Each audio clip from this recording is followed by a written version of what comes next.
ডিসেম্বরের প্রথমার্ধে জাতীয় নির্বাচনের তফসিল ঘোষণা করা হবে বলে জানিয়েছেন নির্বাচন কমিশনার অবসরপ্রাপ্ত ব্রিগেডিয়ার জেনারেল আবুল ফজল মোহাম্মদ সানাউল্লাহ। এছাড়া রাজনৈতিক দল ও প্রার্থীর আচরণ বিধিমালা চূড়ান্ত করেছে নির্বাচন কমিশন। তিনি আজ রাজধানীতে নির্বাচন ভবনের সভাকক্ষে ইসির নবম কমিশন সভা শেষে ব্রিফিংকালে এইসব কথা জানান।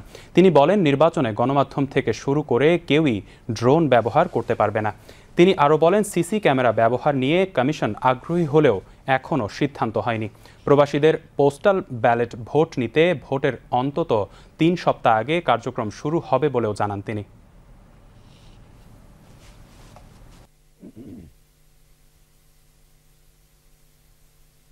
মাননীয় প্রধান উপদেষ্টা যে বক্তব্যটা দিয়েছেন সেই বক্তব্যটায় সারাংশ এখানে তুলে ধরা হয়েছে যে ফেব্রুয়ারি মাসে রমজান শুরুর আগে নির্বাচন করার ব্যাপারে আমাদেরকে প্রস্তুতি নিতে বলা হয়েছে এবং কাজ করতে বলা হয়েছে। ড্রোন এবং কোয়াডকপ্টার এই ধরনের কোনো কিছু কোনো প্রার্থী বা তার এজেন্ট বা কোনো কেউ ব্যবহার করতে পারবেন না। নির্বাচন কমিশনের ব্যবহার করার কোনো প্রয়োজনীয়তা যদি আসে তখন সামনে আমরা আলোচনা করব। না, গণমাধ্যমও পারবে না এটা। প্রবাসীরা ভোট দিবেন সিম্বল যখন অ্যাসাইন করা হবে প্রার্থীদেরকে, তারপরে সেইভাবে তাদেরকে নির্দেশনা দেওয়া থাকবে এবং উনিও সেভাবে ডিক্লারেশন দিবেন। ভোট দেওয়ার পরে এটা ফেরত আসবে।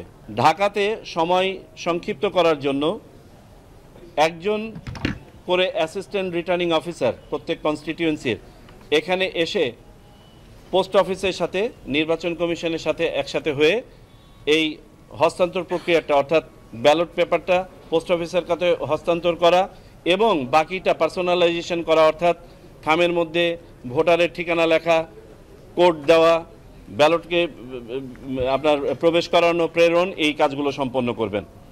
আর পুরো অপারেশনটা আমাদের বাংলাদেশ পোস্ট অফিস এটা সম্পন্ন করবে আমাদের কাছ থেকে ব্যালট পেপার সংগ্রহ করার পরে।